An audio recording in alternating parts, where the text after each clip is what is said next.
On this episode of Through the Pines, we'll dive into how to financially help our adult children or your adult children. How do you see people handle education expenses for kids and grandkids? When do you see people stop helping their kids with basic monthly expenses? What about wedding expenses? How much do we help with living expenses as kids get married? How do you handle emergency situations? And how do you handle disagreements with how they are spending their money if you are helping them out? What do you do when spouses disagree on how to help kids? And then finally, what about family vacations and reunions? Want to welcome in our financial agents for this episode. We have Rex and Brandyn. I went opposite. So that's Rex and that's Brandyn right there on the cameras. Welcome to a financial planning podcast with a down-to-earth vibe. Sasquatch listens while foraging for hallucinogenic mushrooms. This is Through the Pines. Again, our advisors, fresh off the boat from planwithbaxter.com, meaning they were working. They're working and they came in this morning. They drove long and far. They made it into the studio, and they're here to provide feedback. And Rex, do you count as far as having, adult children? Do I count my adult children? They're still my children. They're still your children, but they're adulting. They're full on adult, like married and living on their own, right? Yeah. Okay. They're. I don't know. They're adulting. They're adult. Brandyn, you or I, we don't, our kids are a little young yet, so we're not. This will be helpful for us later. We're just asking Rex questions. Yes, this great. I'm in the hot spot. I'm in the hot spot today. Well, since I'm in the hot spot, let me just start with the caveat of that all children are different.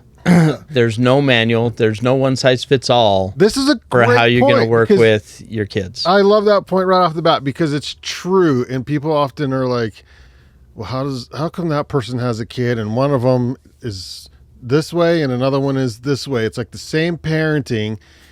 But Rex, you're experiencing that even into adulthood with some of these kids. Absolutely. It's a little bit of the nature versus nurture argument, right? To where every child is different. They have different personalities. They have different needs at different times in their lives.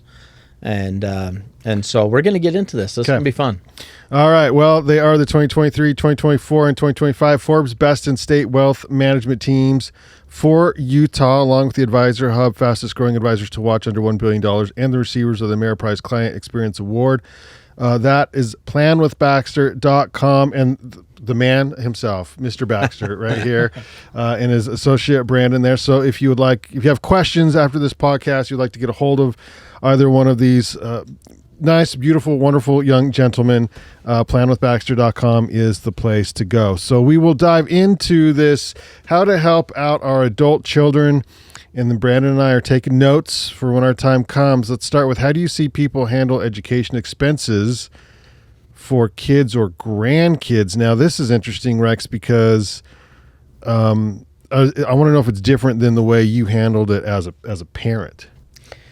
So I think, again, every family's different. I am going to throw out my biases to some extent, and so I'll try and call those out as I share those on this podcast. And also, your biases are they? How much do they differ from what you tell clients? Because they probably don't differ, but maybe each situation is different. So they don't differ. I tell them my personal opinion and how I do it.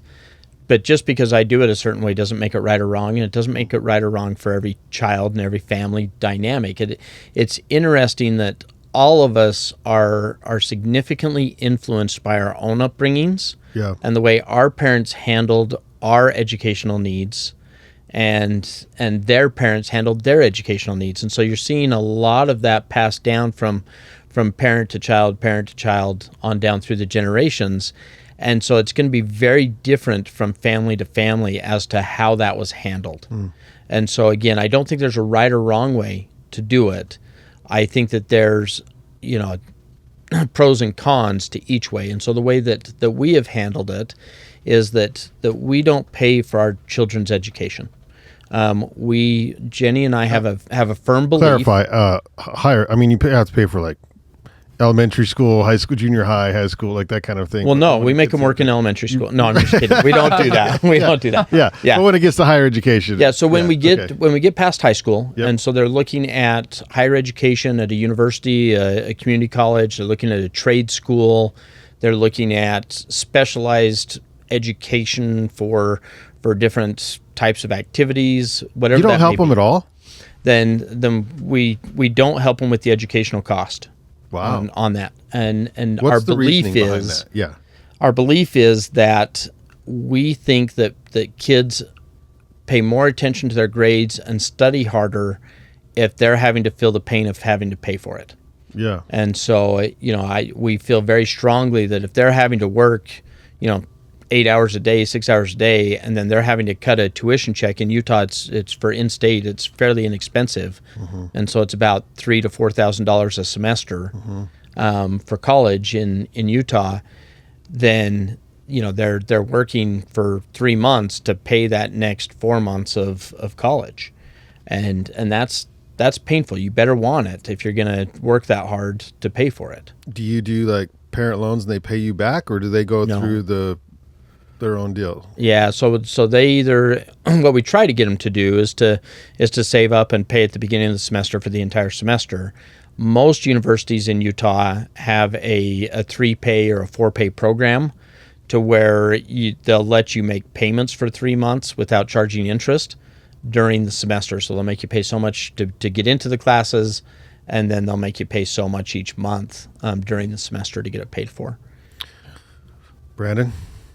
Yeah, I've noticed that it seems like Rex was saying, it seems to follow what happened to, like, how your childhood experience was. I've had so many clients come to me and be like, we need to start saving for our kids' education.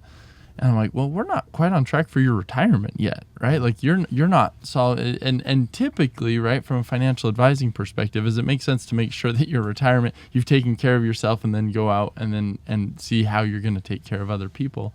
But there seems to be a very strong correlation if you've had help through college that you feel a really strong need. Hey, I need to, we need to get these accounts set up. We need to start saving for them. Whereas other people, when they put themselves through college, like, hey, that was good for me, right? That was hard, but it helped me grow. And there's kind of that sentiment, it seems, not always, but it seems like that. And so I think, from a financial advising perspective, it's good to understand what your options are. Mm-hmm.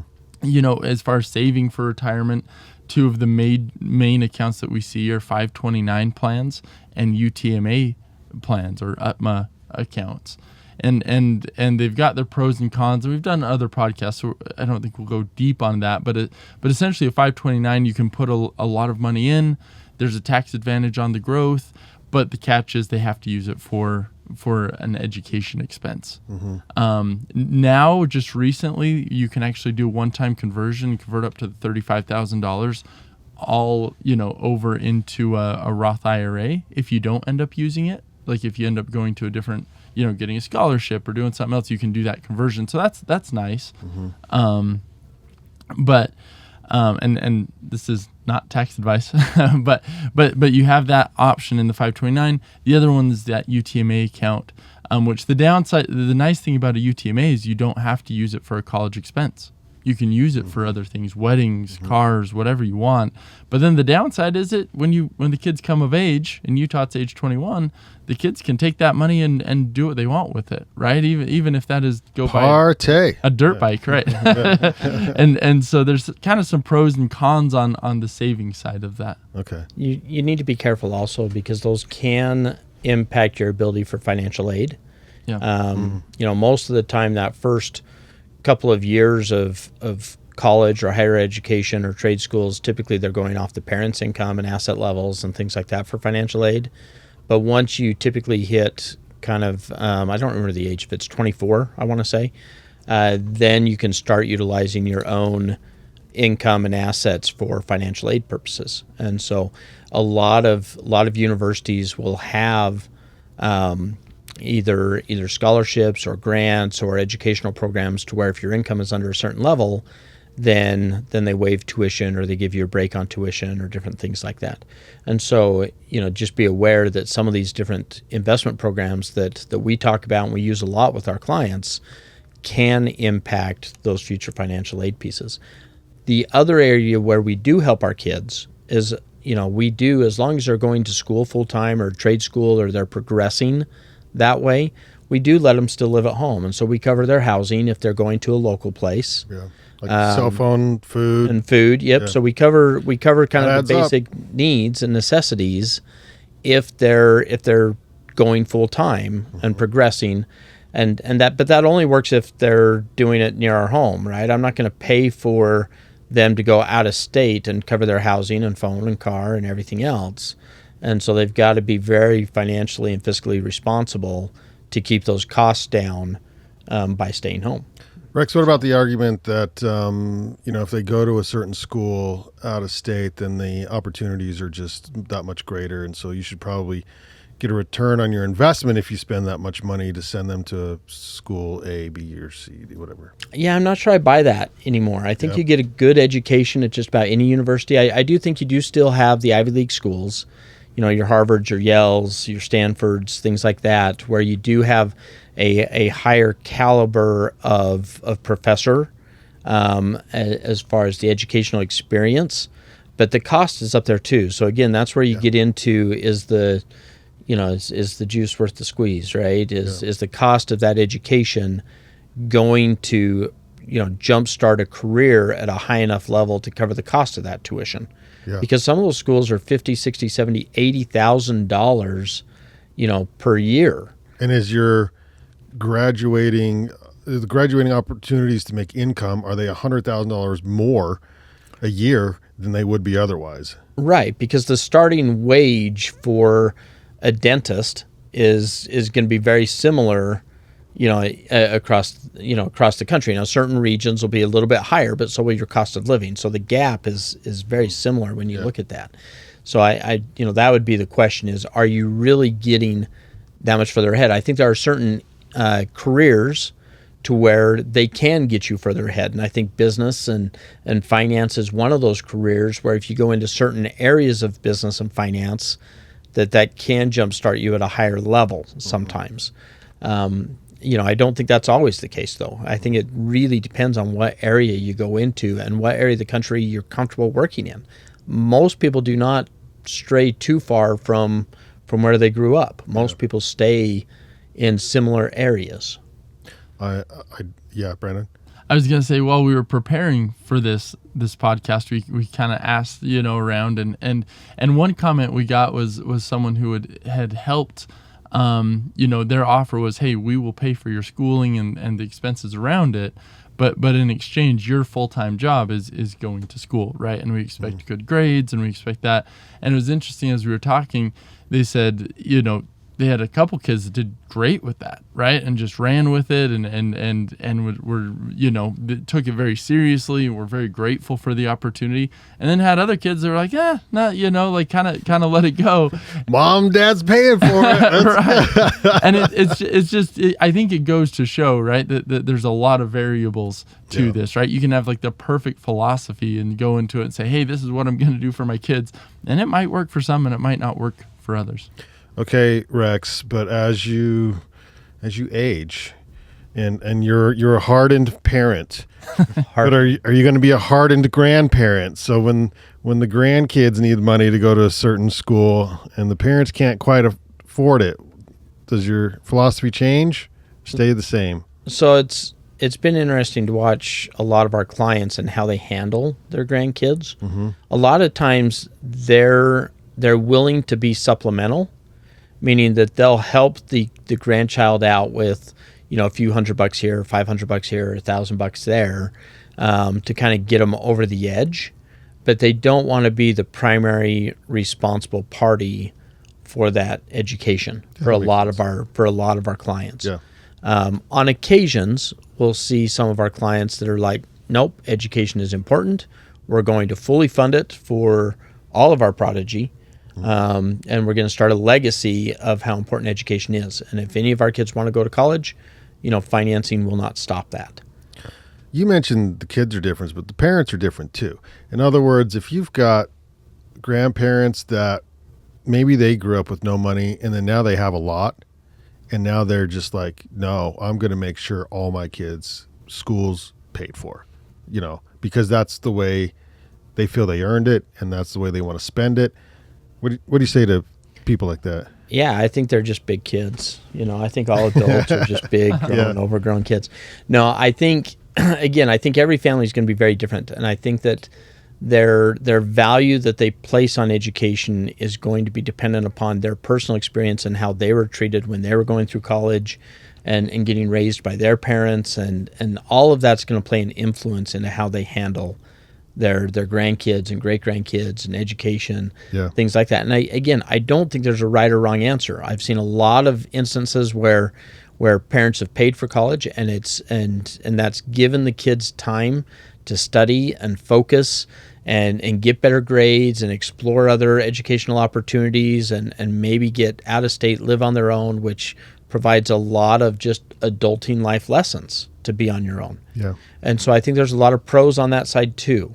I think each family just needs to make kind of their own decisions as far as a couple, or whether you're married or not, you just need to be on the same page for your kids, right? And not send them mixed messages as to how important is education to you as a family. Is it important or isn't it? Do you believe more in trade schools?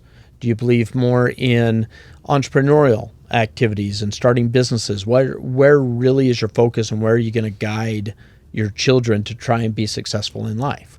I think most parents want their kids to do better than themselves and have a step up. I will say, as I age, I feel like I reached peak maturity at some point in my 40s.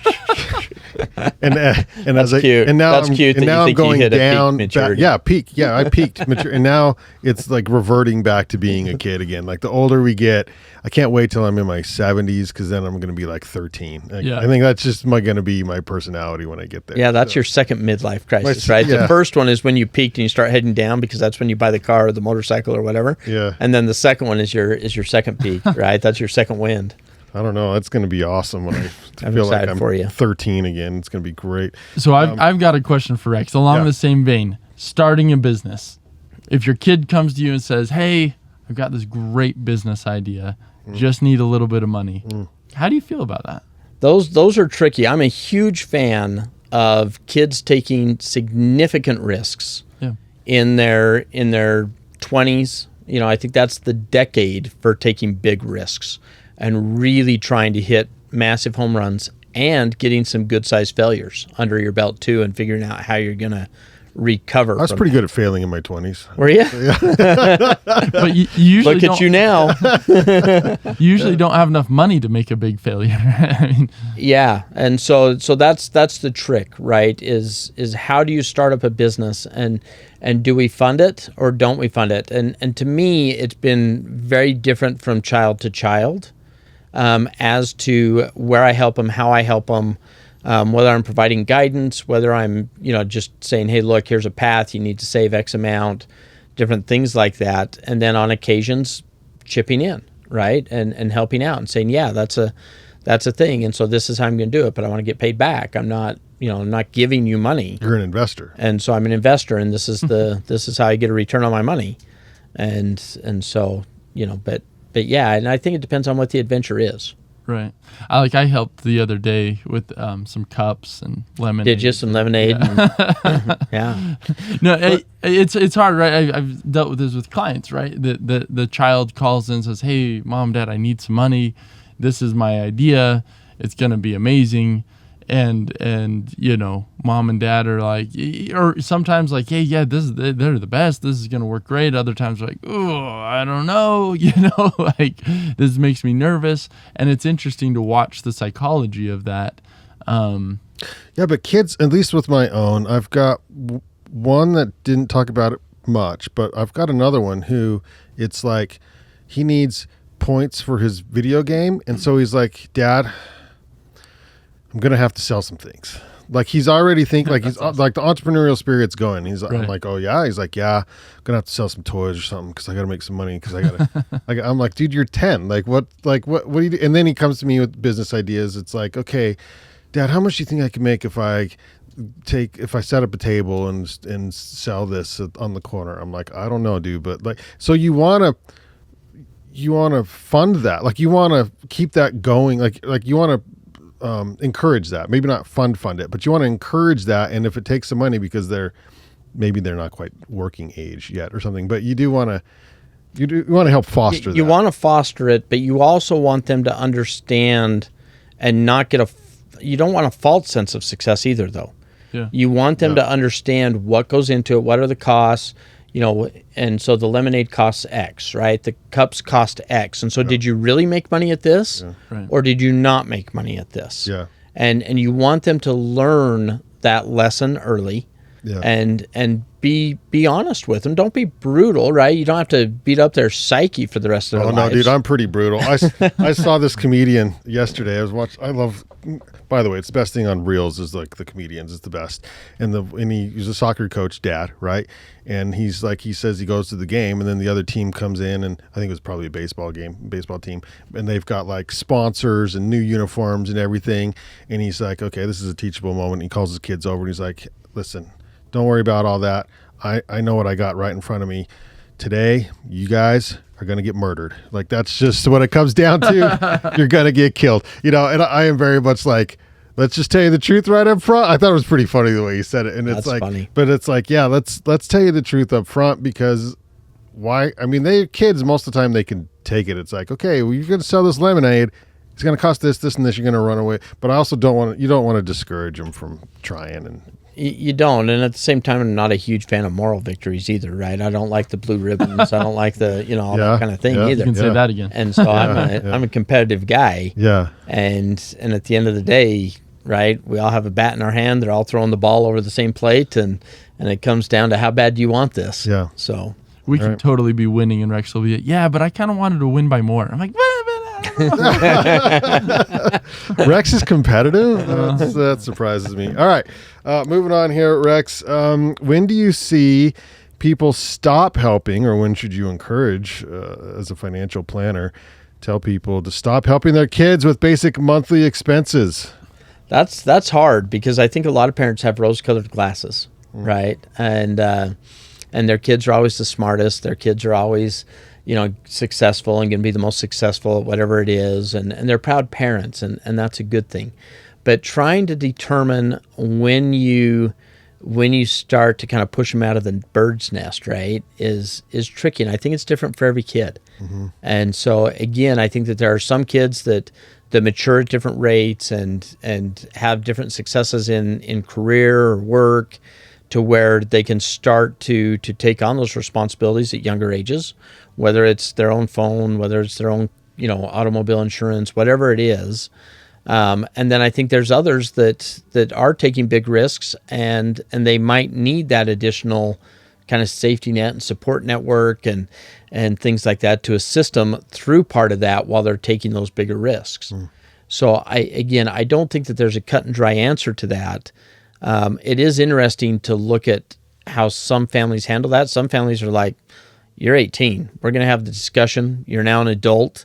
And, if you live in my house, rent is X. And so you can live here for X or you can live there for Y. And it's about the same. So you decide, And 18 is young, man. So it is young, Yeah. So I see that with some. I see others where it's, at college. I see others where it's at marriage, that once you're married, that, if you're old enough to make a marital decision, you're old enough to cover your own bills, right, for the two of you. And same with college, that once you're done with college, you now have a degree, or a trade school, you now are in an apprenticeship or you're a journeyman. And so at this point, you ought to be able to make enough of a living to cover your own expenses. Brandon? I had one client who, and he was awesome. He was telling me when he was, in his late teens and early 20s, he's like, I was just living at home playing video games, that was good. I wasn't trying to do anything more. And I think his dad came down and was like, hey, like, you're good to live here, but you need to save, I can't remember, it was essentially the equivalent of rent into your 401k.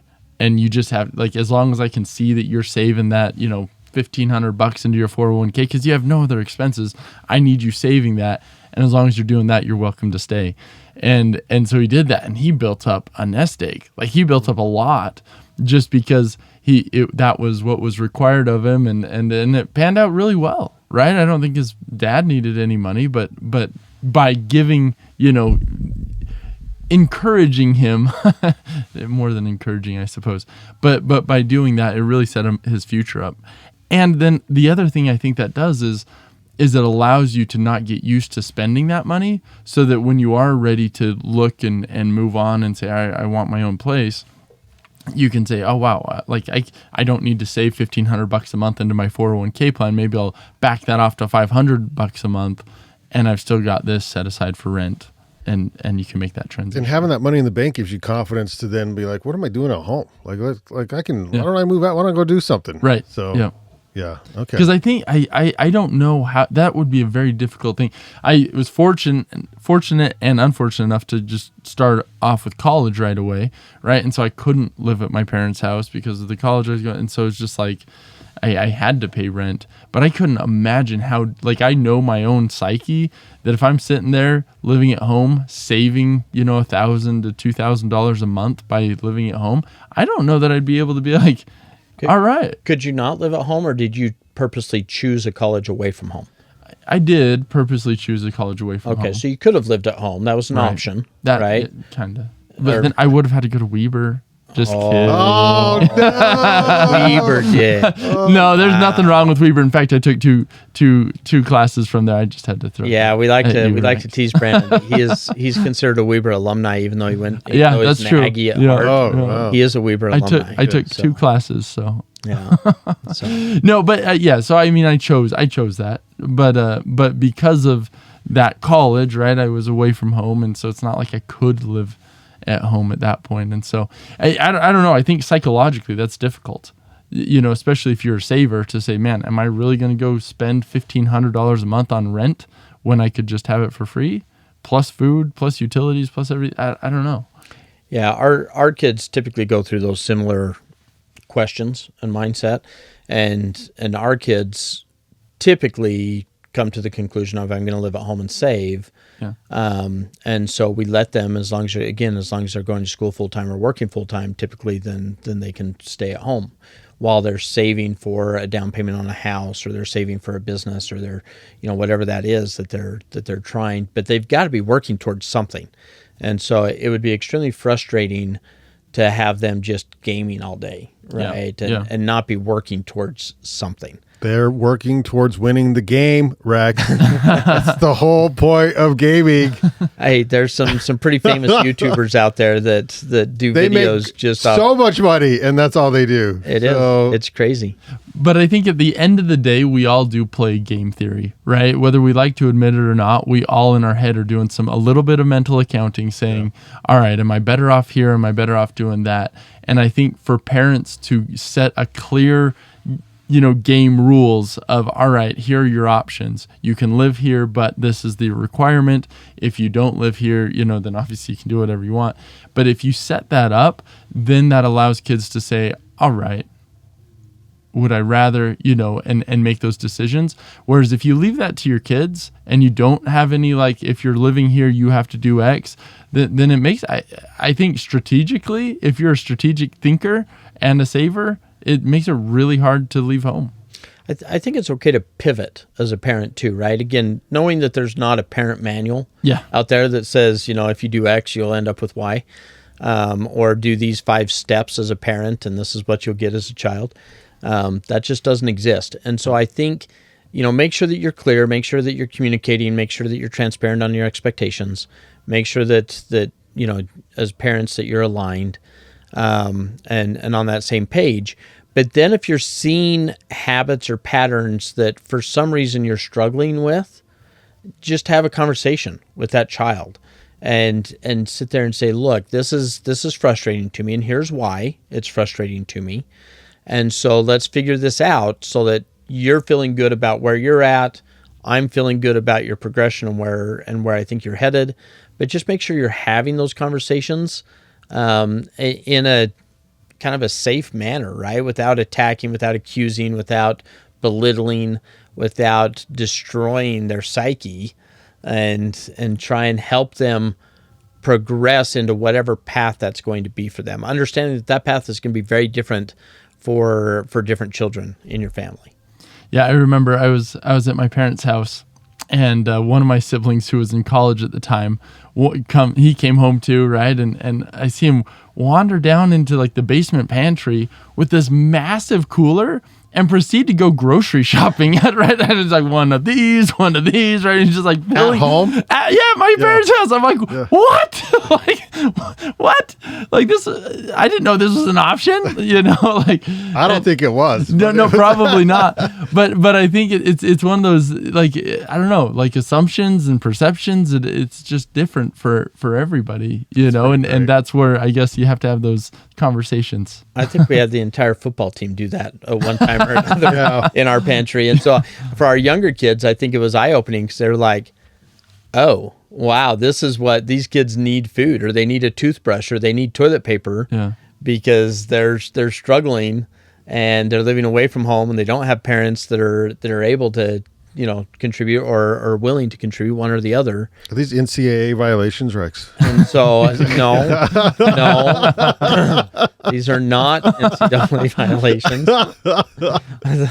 I don't think the toothbrushes left the house, and I don't think the toilet paper left the house. So, those kinds and it of wouldn't things. be today for sure. That was So, but I think it's interesting. I think it for the younger kids in the family. I think it was something that they could see, that they said, I want to be able to be self-sufficient, and I want to be able to not rely on others for that part of my life. Mm-hmm. I want to be able to, that doesn't feel good to see everybody coming in, and because at some point it kind of feels like, things, it could turn into people feeling like you're getting abused a little bit.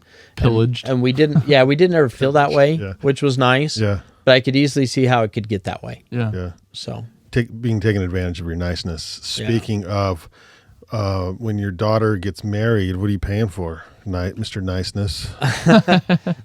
So again, I think every family's unique. And so, we're about to have our second child get married. And so, for most families, they set a budget that I see, and most of them try and stick to it pretty well. Is that like sticking to a wedding budget? Is that like sticking to like I'm building a new home budget? you're going to go over. It's just a matter of how much. Yeah, I think so. It's like a home budget or a Halloween budget or whatever kind of budget you want to call Halloween it. budget. Halloween. So, Infamous. Yeah. So I think so. We stick pretty firm to ours. Yeah. Or we try to. But we also allow the kids that, some of the kids don't really want a wedding and necessarily a big to do. Is that a percentage or like a number? So we just put a fixed number on it. We just put a hard dollar on it. Okay. And so those kids would rather use it for a down payment on a house instead of having a big ceremony. Yeah. And we're supportive of that. If they want to use it for a business or for a house or for some other purpose, and they would rather do that than a big ceremony, we're okay. So financially, if it's a number that's in the, let's say, tens of thousands, what's the best way to pay for that stuff as a parent, or to loan that to your kid, and not like either, like, depending on where it comes from, get hit with taxes or anything like that? Like, are you just paying for stuff as you go with the wedding? It's like, okay, the dress is this much and the place is this much, and it just comes out of my account or whatever. So I think it depends on where your assets are at and what your net worth is and things like that. A lot of people start saving early, knowing that they have kids, and so if you have a daughter, typically the daughter costs twice as much for a wedding as a boy traditionally, right? And so if you're a traditional family, then you're going to plan on those amounts, and if you all of a sudden you just have a daughter and she's 1 year old, you're going to have a wedding somewhere in the next, 20 to 30 years. You're going to have a wedding.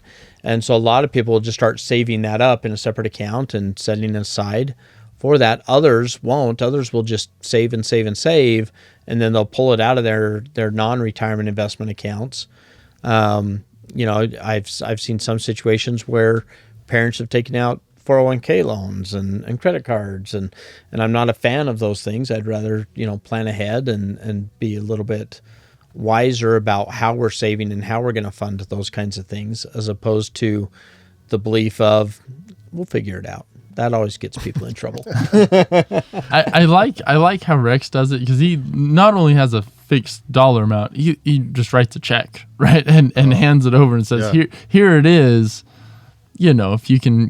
If you can save on costs, then you keep the rest. If you can't, right, don't call me. I already wrote that. You allows check. them to find the deals then. Right. And puts it in their court rather than coming back, because you see that a lot, right? Where kids, actually the venue ended up having it, right? Like it shifts that burden of responsibility. An extra grand here, an extra grand there. Right. I mean, it can easily. Yeah. It can balloon quick. Yeah. I've seen weddings range from, a couple $1,000s, and in Utah that's not uncommon, because a lot of times they'll use a backyard, or they'll use a church or a religious location kind of thing for a wedding, to tens and tens of thousands of dollars. I think the most expensive wedding I've seen from a client might have ran about $130,000 for a wedding. Mm-hmm. And it's a destination wedding, but it's an expanded destination wedding to where they're flying, cousins and aunts and uncles, and they're putting up for, they're renting a big hotel and things like that. And so I think everybody's different that way. Well, we're recording this in our studio inside the Monarch Building, and the Monarch Building has become known for hosting quinceañeras, which are also can be very expensive. And so I don't know if you have clients that save for those as well, but it's probably similar to a wedding where they always go over budget and stuff. but it's a chunk of change, and you got to plan for it. Yeah, the Monarch's a great facility. We actually priced this out for a wedding as well. And so the Monarch's great for celebrations like that, whether it's a quinceañera or a wedding or any of those things. But they do frequently go over, and so you have to make a decision. And here we are in Utah, which isn't known for alcohol at weddings and things like that. But a lot of times when you get outside of the state, is it going to be a cash bar? Is it going to be, are we providing the alcohol or different things like that? Or, we have these gift bags for the line, right? For the groomsmen and the bridesmaids, things like that. Or we, at some weddings we'll do, hair and makeup and custom makeovers for all the bridesmaids. And so all of this stuff that just kind of adds to that cost. Yeah. And it's as a parent, it helps if you set that stage really early in your children's lives. Yeah. And say, okay, you're 13. Just want to let you know, A, you're not getting married till you're 30. B, give me some time to save. Yeah. This is how it works. Compound interest. Yeah. And C, we can't have any two kids get married in the same calendar year. So just be aware that whoever speaks up for it first gets it. That's pretty. Yeah. Yeah, plan accordingly, sibling. Right. That's pretty funny. Yeah, it's like Hunger Games, right? Who's gonna get it first? Oh, that's great. All right, so let's move on to the next. How much do we help with living expenses as they get married? And now this, in my mind, I've always thought, well, I can't have my parents help me. I'm married, So, but have you seen this, Rex? Like where they are still helping their married kids with living expenses? Yeah, I think it depends, again, on where they're at, what stage they're at in life, right? Mm-hmm. And what you're doing when you're married. Sometimes I'll see, kids that get married and they're in college and they're both paying for tuition, and they're paying for the tuition themselves. And so sometimes I'll see them live in a basement of a parent or something like that while they're finishing up their college. And I'll get a personal story. I mean, because I went back to college later in my 30s, and then went from making good income to essentially minimum wage, but I was full-time school and my wife was full-time working. And at that point, my grandma wanted to give away some of her money before passing. And so I was like, yes, please, I will take, because we didn't have very much. And I'm like, yeah, we'll take a grand here or a grand there to help with the monthly finances while I'm essentially going through a life change in my 30s or whatever. And so that's a situation where it was beneficial to us at the time, and it felt weird, a little bit, but It does It feel was helpful. weird, I'm sure, right? But I also think that's what you needed to get through that stage, and that was an important stage to you, Yeah. right? And your parents saw that, and so I think that makes sense, right? Yeah. But again, I think every family is going to be different on how they handle on that. I see sometimes, instead of we're going to cover, your newlywed's rent, right? We're gonna give you just kind of a bridal gift, and here's some cash to help you get started. Sometimes I see, an extra Instacart, order, every 3 weeks as Yeah. mom's providing or dad's providing groceries on Stuff just at a shows different up. address, and so, Yeah. so I think it depends on what they need and how you're helping and what they're going through. I think the concern that, and my bias that I have is when that becomes a crutch and it becomes expected and it becomes part of their lifestyle, and you start seeing those kids use their money in a different way, Yeah. right? And they're still using mom and dad's money, and they're still, kind of leveraging that, but then they're going on these vacations. Or they need and they're- money for auto repair, and it's like, whoa, time out. Right, What or are we for a doing? medical expense. Yeah. Right? But you're like, but last month you were Yeah. traveling to Bali. What do you mean you need help with your car? Right. And so I think every family, again, has to have those discussions, and sometimes those are hard discussions, especially if the kids have become dependent on that support or feel entitled to that support. Yeah. Then I think that becomes a difficult conversation. And I think that's where you need to be careful to not damage relationships, but still make sure that you're clear and you're getting the kids off on the trajectory that you're trying to help them with.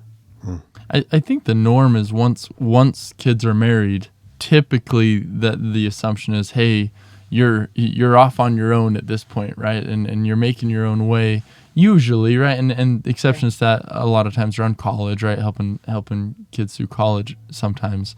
But once you're married, I guess the issue is, and Rex, I'd be curious what you've seen, but I countless times am talking to clients whose married kids are in just financial desperation, right? And it's usually because they've made poor financial decisions and they've run up credit card debt, and the parents almost always are like, they just spend money on stuff they shouldn't, right? Like the parents can see it, but then the kids come to the parents, and the parents have 3 or 4 or 5 kids, and 2 of them are consistently just like drowning, and then the other ones are doing really well and have never even asked for money, right? And so how do you handle that, right, as a parent, where you feel like you're watching some kids, you're like, they're going to lose their house, right? Like they're going to lose everything, and my grandkids, who I love, are going to be back in an apartment, or what do you do?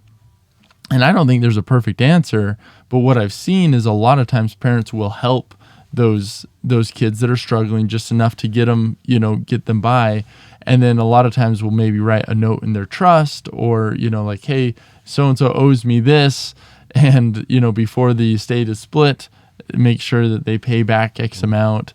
That's hard though, right? Because usually it's I'm going to help you in the form of a loan, so I want you to pay me back, but then next month something else comes up, and I hear all the time from clients, yeah, we lent this much money to them, they're not really paying me back, and it happens a lot, and I don't know that I can fault any one party, but it's a hard situation.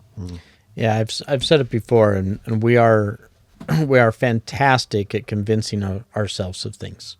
Right, Yeah. of convincing ourselves that this is The only for the way. best of the kids, or it's the only way, things like that, and yet most people around us can see that the long-term trend is that maybe we're doing damage to our kids. Maybe financially we're hurting them long-term. Maybe we need to let them fail sometimes. Maybe we need to let them, struggle and figure their way out of that bankruptcy if they can. Because that's an important lesson, and if you can learn those lessons earlier in life, maybe you won't repeat them later in life. But too often I feel like, and this isn't necessarily with, we're lucky that a lot of times, and maybe we get jaded to where we work with fairly successful and financially stable clients, but a lot of times I see their kids who may not be so much, right? Raising their grandkids. Or sometimes, people come in for help and we can show them a path, but it's just too uncomfortable for them to follow that path. They're not willing to break those habits. They're not willing to change the way that they've done things in the past significantly enough, believing that their way is still an okay way and they're getting by. And I can't help it if people have false beliefs. But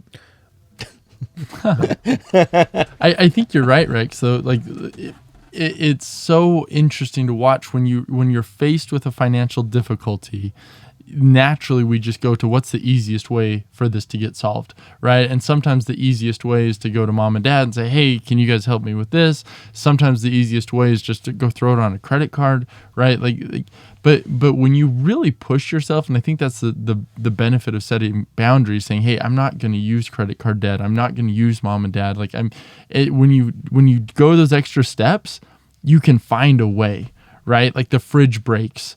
And if you're like, emergency fund sitting a little bit lower than I'd like it to, yeah, I could go out and buy a fridge, or I could put it on credit, or maybe I can figure out how to fix this thing, right? And next thing you know, you've bought a $30 part and the fridge is working again.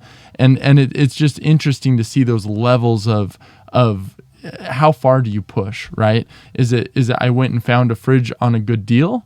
Is it I went and found a second-hand fridge? Is it I went and found out a way to fix the fridge? I hired someone to fix the fridge, or I figured out a way. I watched some YouTubes, right? And it seems like it's a lot of times just takes pressure, the added pressure of like, hey, this isn't an option, so what's my next? And you can, I think a lot of times, figure out how to do stuff for a lot less than originally you thought it would be. Yeah, I think that's a great point. I think a lot of times you can find other ways if you're creative and you take that mindset. So, Brandyn, you have some more numbers? Yeah. This is a good one. This is a mediocre one. don't downplay it. You got to build it up. The problem is I always say this is a good one. This is a good. This is a good one. This is a good one today. Yeah. Okay. So this is from CNBC. College tuition has increased since 1983. Has increased 899% relative to inflation that's increased by 225%.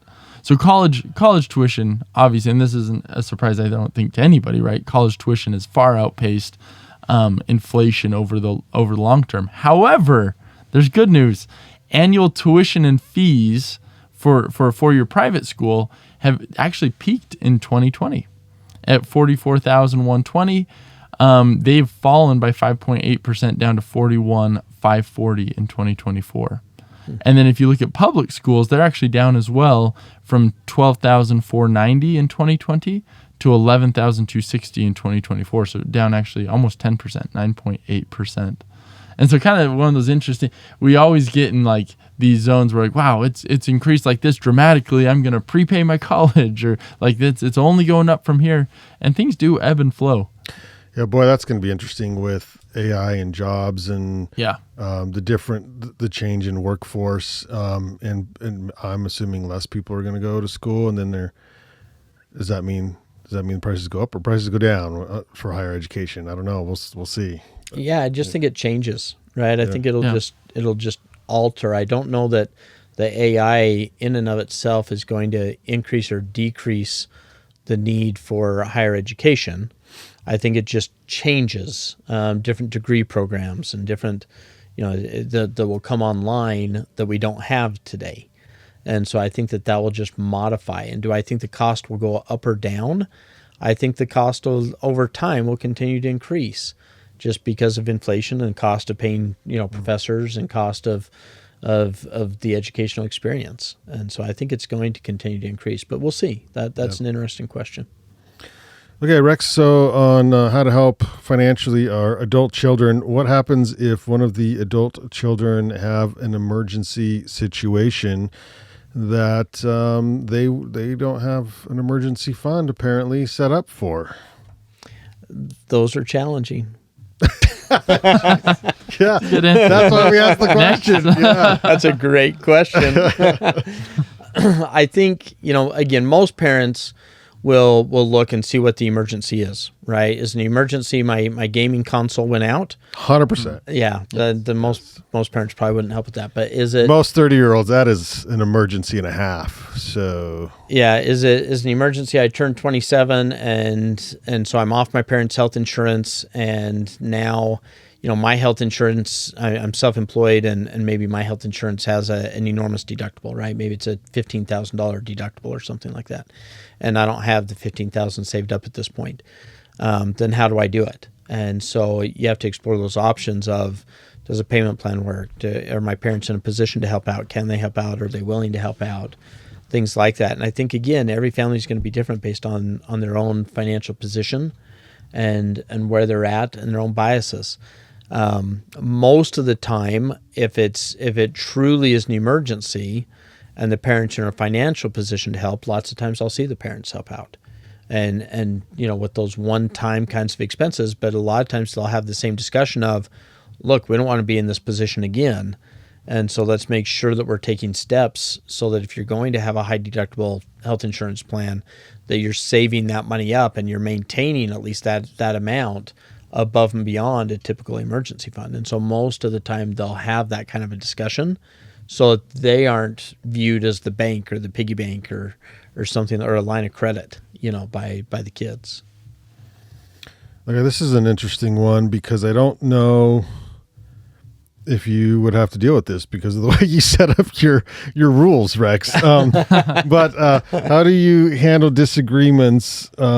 Maybe it would be disagreements between you and your spouse if you were helping kids, or it's how they're spending their money if you are helping them out.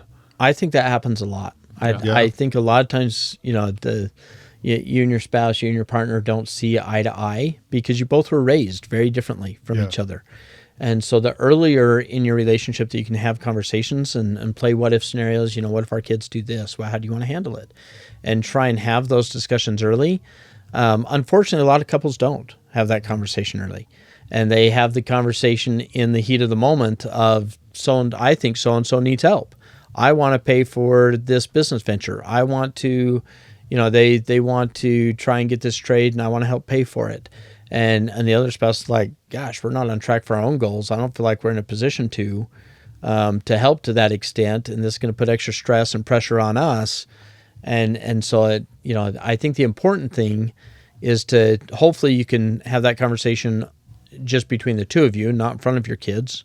I think it's always good to kind of disagree privately and hash those things out until you come out kind of as a unified front to your kids. I think that's important. I think at the same time, I think that there's some value in your kids seeing how you come to a conclusion. I think that's don't tell your mom. Yeah, I'm giving you money. Yeah, don't say that. Okay. Fair. Right. Yeah. Let's not do that. So okay. But to answer your question, I most times when kids are struggling financially, the parents feel like they've made the kids have made financial mistakes and aren't spending their money appropriately before and after the event, right? Of whatever it is that pushed them over the edge. And I think that's hard when a child comes to you and says, "Hey, I need some of your money to help me get through this." And you're like, "Yeah, but if I were in your shoes, I wouldn't have done that." Because the reality is there are sometimes that like absolute crazy sets of scenarios come up that put you in a financial bind. However, really, if we're really being honest with ourselves, if we can be financially smart with our money, live on less than we earn, right? Keep an emergency fund, not let our eyes get too big on various forms of spending. Like, we shouldn't be having constant financial emergencies. And yet that's where a lot of parents find themselves with usually one or two kids that is consistently every 2-3 years having some sort of financial emergency. And what that means is there's another problem that needs to be solved. And so how do you handle that as a parent, right? Because as I see, most parents don't want to get involved in their kids' decisions, right? They don't want to mentor them, tell them, no, you got to change, right? Like, and so I don't know. I don't know how you handle that, but I do think if someone's asking you for money, that gives you a little bit of a authority to step in and say, all right, I can help, but these are the changes that I think need to be made in order to make you financially solvent. And then, like Rex said, setting the guidance, right? The boundaries going forward. This is how this is gonna, we can help you here, but we need to see these changes. We don't want to be in this place again. It's such a delicate line because that sword cuts on both edges. And so, what do you mean? Meaning that when when they come to you for money and now all of a sudden you feel entitled or enabled to give them advice and guidance on, this is how you ended up in this situation probably. Right. And so let's not do that again. Sometimes parents feel like that's a forever window to where, right. Remember that time, right? To where now they feel like they can always interject in your spending patterns and your spending habits, and that can also be a bad door to open, a bad Pandora's box to open a little bit. Yeah. And so I think on both sides, as kids and as parents, you need to set those boundaries and set those expectations. Yeah. I do think it's it's something that we've done on occasions, or I've seen other clients do on occasions, is sometimes they'll go to a friend, or sometimes they'll go to their parents and say, hey, look, my kids are doing X, because sometimes we're just too close to the forest, right? To see what the real problems are, or we're too jaded on how fantastic our kids are. Our kids are the best kids, they're the smartest kids, they're going to be, the best in their entire industry, all these kinds of things, to where we're just too jaded. And so sometimes you need that third party opinion to say, and to say, hey, look, what's going on here, and am I making good, smart decisions for my kids' long-term financial health, or am I enabling? And I think you need to go at those. If you decide to take that path and ask for, guidance from a friend or from a confidant or from your own parents, I think you need to go in without trying to seek validation, and trying to guide the conversation for somebody to say, oh, yes, you're right. Right. And try and get somebody on board with you so that you feel better about making the wrong decision. You don't want that. Mm-hmm. You want an unbiased opinion that says, no, you're wrong. This is what you're doing. You should be aware of it. This is how I would handle it. And these are different things that you should be thinking about, and going at that without being offended. And that's when they call Rex. I was just going to say, like a financial advisor, because that can also help with that conversation. Hey, I've been talking to my financial advisor. He thinks we're doing you a disservice. This is what he said. What do you think? Right? Like, open that conversation with the advisor being the bad guy rather than you, right? I want to help, but my financial advisor told me maybe no. This is a bad idea. Yeah, but at the same time, don't be mad at your financial advisor for being honest with you. You don't want just a yes man. Right. And so you want an honest opinion. Right. And advisors will tell you the truth, or supposed to. They'll tell you the pros and cons, yeah. and at the end of the day, they should have an opinion as to what they think is best for you, but it doesn't mean you have to follow their opinion. At the end of the day, it's your money, it's your life, it's your family. And what's that called when you're that type of an advisor? A really good one? A good one, a fiduciary. Yeah, and so when you're a fiduciary, there's rules that come with fiduciary means that we have to put your interests ahead of our own and ahead of our firm's and ahead of anybody else's. And it is important that you have a fiduciary advisor. But above and beyond a fiduciary advisor, you also want one that's just going to be an accountability partner. You also want an advisor that's going to be honest, upfront, and forthright with you, and with an educating heart with you, so that they don't just say no, but they say no because of this, and this, and here's the pros and cons. If you decide to go through with it, here's different ways that I might go through with that, and different boundaries that you can set, and different parameters that you can utilize, and different ways to phrase that conversation that might help you, give you the better tool set to see you through that issue that you're dealing with, and get both you and your adult children through it on the other side in a better format. All right, wrapping up, we're going to talk briefly about how you should help as an adult pay for your adult kids' family vacations and or reunions. Now, I am a beneficiary of this. Oh, yes, you are. So You're also a victim of this. I'm in a great spot where my in-laws used to live in town. And they took it upon themselves to move out of town into a place called Florida. Which, I know. And so now they live there, but now they are not by their kids. Their kids live out west. They've got 3 kids. All 3 kids have kids, and so they don't see their grandkids or anything. And so all 3 kids can pretty much afford to go out there at least once a year to visit the grandparents, but they want to see them more, and so they will help pay an extra trip so that the kids can go out. They'll pay for airfare so they can go out and visit. But what that is not is us saying, hey, we want to go to Disneyland without you.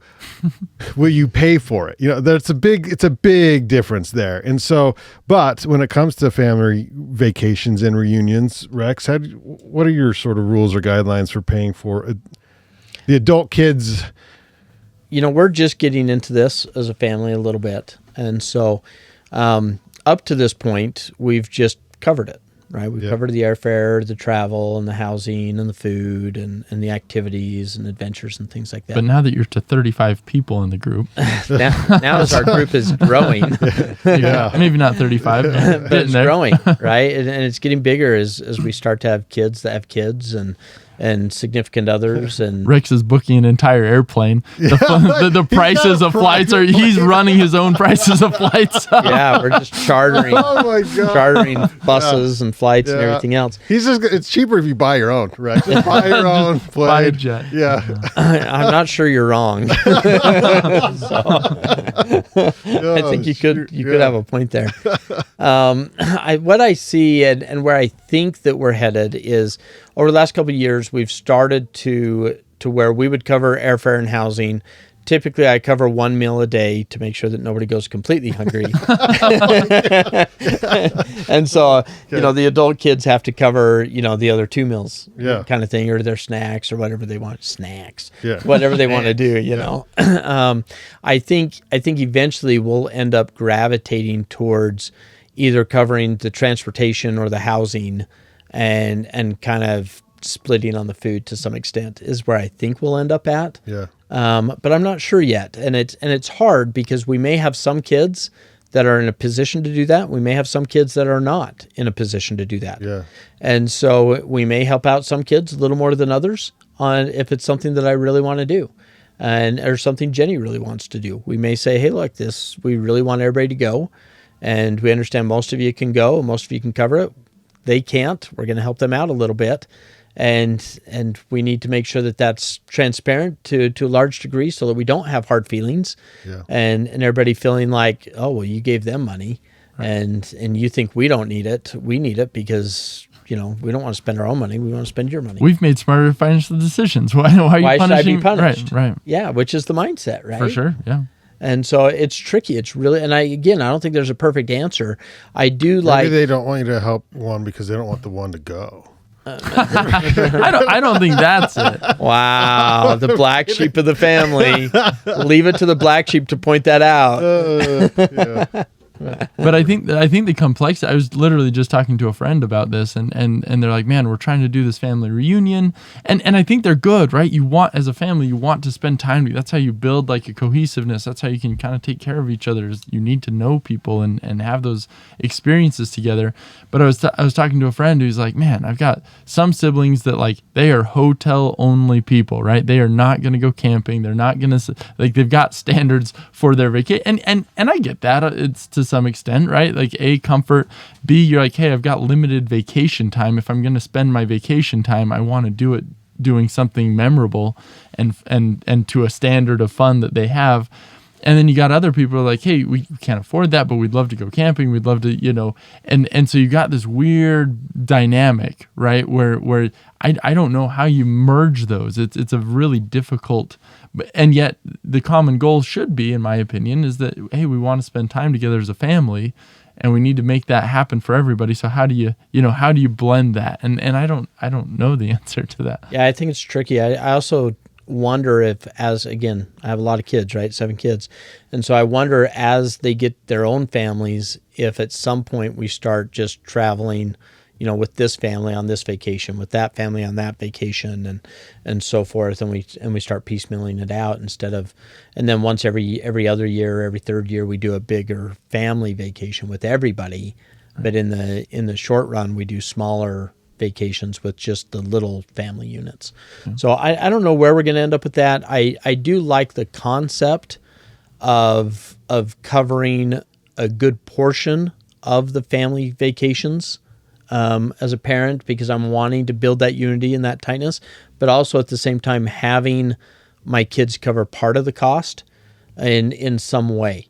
And so I like that. A lot of times, like my kids are young. They don't mind flying red-eye flights. They don't mind flying, cheap flights and things like that, where I don't want to do that anymore. I want a little more comfort. 100%. On with that. Oh. And so I may say, hey, look, I want to stay at a nicer, resort. And so I'm going to cover the resort fee or the VRBO or whatever it is.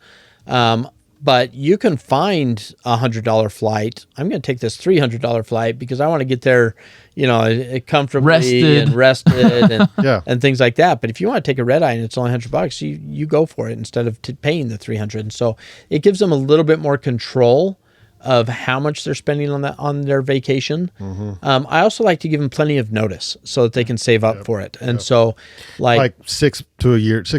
Yeah, 6 months to a year. Like next year, I'll probably take the boys to Belize, or I'll take them on a fishing trip to Alaska or something like that. And so I want them to know, so that, because they have to take time off work, mm-hmm. and so they have to be able to navigate that. They have to understand that they're going to have a little bit lower paycheck during that period, so they have to save up to compensate for that.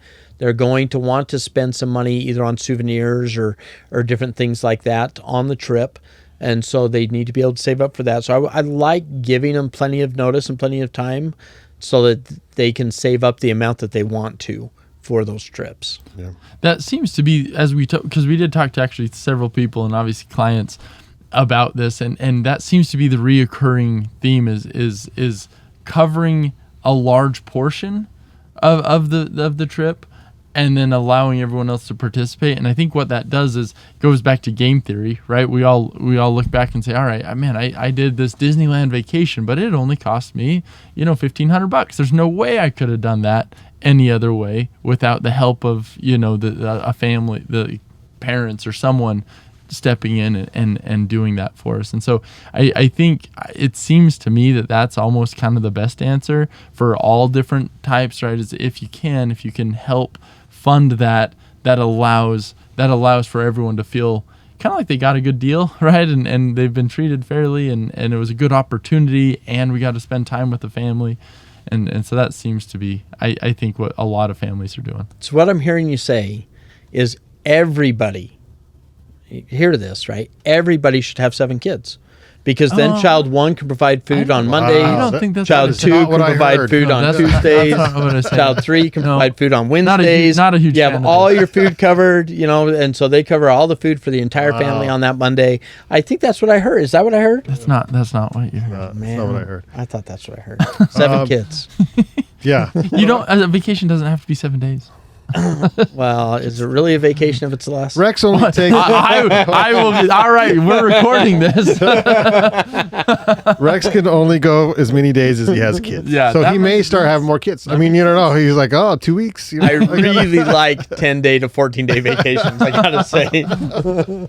We do, we pay for our own when the in-laws fly us out. We pay for our own rental car. We pay for some of our own dinners and stuff, because it's like we want to pay for some of that stuff, because otherwise it's like, geez, right. We don't want you paying for all that stuff.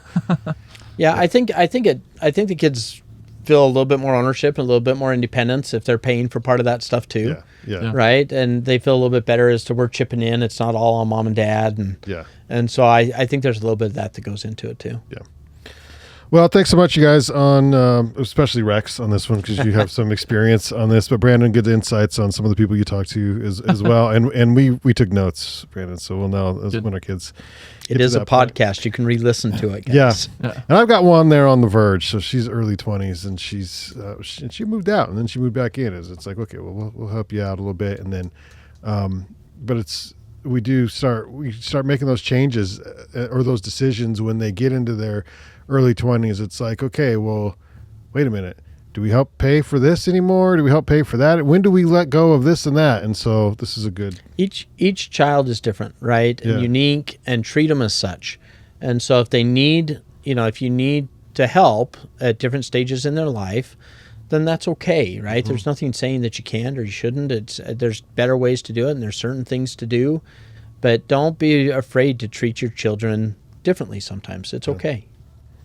Awesome. Thanks so much, Rex. And then for more with Rex, go to planwithbaxter.com. You can find both Brandon and Rex there, planwithbaxter.com. If you found value in this podcast, you can consider supporting us at buymeacoffee.com/Banyan Media. And this is not financial advice from Rex or Brandon, but at buymeacoffee.com/Banyan Media, you can just give us all your money. You just give us all your money, and then we can produce much better podcasts if you do that.